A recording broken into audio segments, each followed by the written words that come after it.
పొలం కోసి ఆ విధంగా కట్టలేసి ఆ కట్టెల్ని ఈ విధంగా ఒక దగ్గర జమ చేసి దాన్ని ఎడ్లతో తొక్కించి ఇక పొలం అంతా అయిపోయినాక ఇలా కట్టలు కట్టి దీంట్లో చూడండి తెల్లగా సౌడు ఎక్కువ మొత్తం సౌడు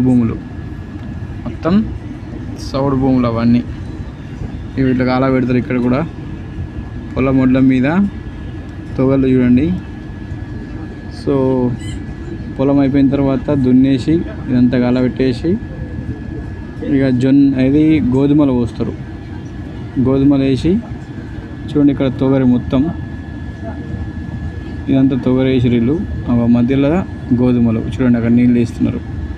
మొత్తం సౌడు అంటే సౌడు రోడ్ వెడర్ కొట్టేసారు మొత్తం నీట్గా. సో చాలా అంటే చాలా బ్యాక్వర్డ్ అంటే బాగా మన ఇండియాకి వెళ్ళి కంపేర్ చేస్తే పొలం కోసి మోసి దాన్ని తొక్కిచ్చి వాటిలో దులిపి ఇక్కడ ట్రాక్టర్లు కూడా ఎక్కువ ఉన్నాయి. మొత్తం సౌడు భూములు.